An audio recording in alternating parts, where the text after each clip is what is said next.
present को पढ़े थे प्रेजेंट परफेक्ट प्रोग्रेसिव आगे प्रेजेंट सिंपल पढ़ाई छे प्रेजेंट प्रोग्रेसिव और प्रेजेंट परफेक्ट पढ़ाई छे प्रेजेंट सिंपल माने कोन होची नॉर्मल कथाबार्ता जो होची डेली लाइफ रे प्रोग्रेसिव माने कोन होची कामटा चालू छी परफेक्ट माने कोन होची जो कामटा सरी जाई छी बुझलो ना कामटा सरी बट परफेक्ट प्रोग्रेसिव माने कामटा सरी सरी नथो किंतु कामटा चाली आछी कोन जे पास्ट कामटा चलिक बर्तमान मग आसूची बट जमी कि से 2 घंटा है खाऊँ 2 घंटा है फोन रे कथा हो कामटा आसन पास्ट रु आसुव बुझल ना जमी कि से चली आसुच्छी ना सी 2 घंटा है खाई आसुच्छी बुझिपार ना ना 4 घंटा है से कथा ही आसुच्छी बुझल जो आसुच्छी कौन जे हे आसुच्छी वर्ड लगे आसु अच्छी फिर ए वर्ड लागिला अर्थ सेटा कोन लागिवो प्रेजेंट परफेक्ट प्रोग्रेसिव बुझिपारलो खाई आसु अछि पी आसु अछि जाई आसु अछि बुझो ना सेटा कोन दिवो प्रेजेंट परफेक्ट प्रोग्रेसिव बुझिपारलो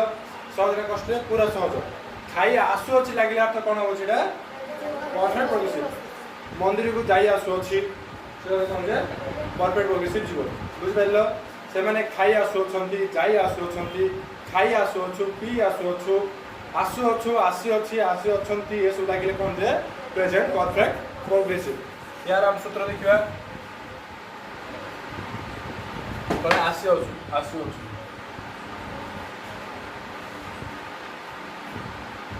लगे परफेक्ट प्रोग्रेसिव हम यार फर्मुला कौन subject plus has have plus been plus verb one ing plus subject बुझिपार ना देखो सब्जेक्ट लगिला हैज कि हैव लगियो जे परफेक्ट लगिला तापर कोन बीन लगियो प्रोग्रेसिव रो verb one ing plus subject बुझिपारलो हां जे लगियो कोन जे मु एग्जांपल पूछतो से भात खाई आसु अछि ओजे भात वो 2 घंटा खाई आसो घंटा 10 मिनट खाऊ कह से खाई आसु अच्छी बुझिपार एक सब्जेक्ट किया बोले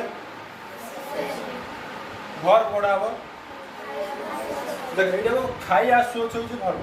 तो खाइबाटा अलग आसु अच्छे अलग कह बुझल बुझिपारे ये मेन भर्ब किए खाई बा खाइबा कौन जे खाइबा ये आसु अच्छी कौन से भर्ब किछे नहीं बुझले आसबे कम कहे तार ये कम लगेबो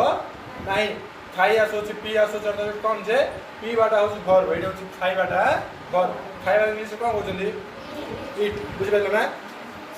तो प्रथम सब्जेक्ट लिखबा ना ही पर हैज लागे हैव लागे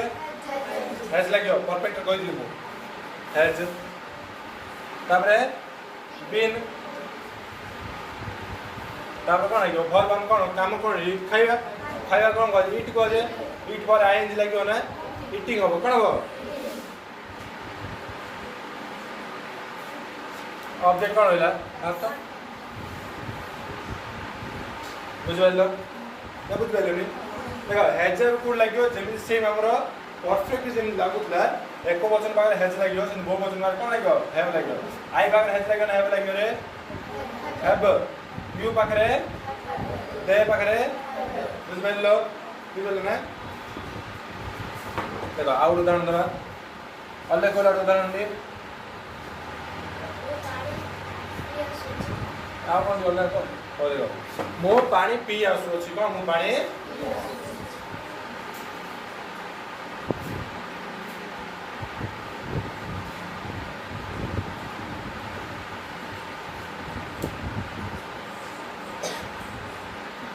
देखो ये आसु अछि कम लगेबो नहीं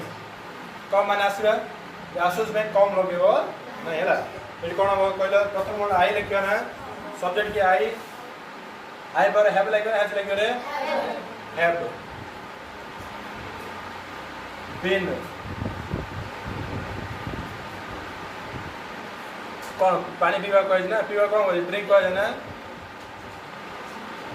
ड्रिंकिंग वाटर बुझा पड़ला ड्रिंकिंग वाटर कौन है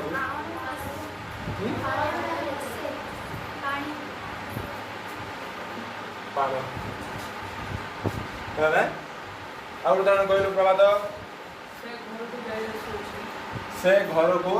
ଯାଇ ଆସୁଛି ନହେଲେ ସେମାନେ ଘରକୁ ଯାଇ ଆସୁଅଛନ୍ତି ବୁଝିଲେ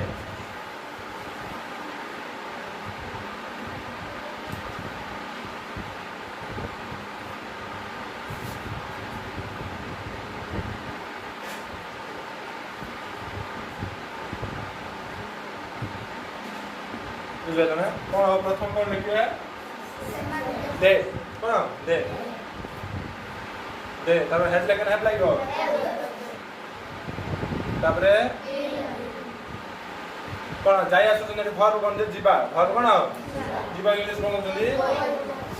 गोइंग गोइंग आई लागिला to house to home to home बुझलो हाउस माने घर होम माने मंदिर बुझले ना आउन बुझा पड़ो आउन तने करे एटा बुझा पड़ले नहीं ना ये तो प्रेजेंट सिंपल जानि लो तापर प्रेजेंट प्रोग्रेसिव सॉल्व लागिले रे तापर प्रेजेंट परफेक्ट सॉल्व लागिला एटा तुम सॉल्व लागिले कष्ट लागिला सॉल्व लागिला ना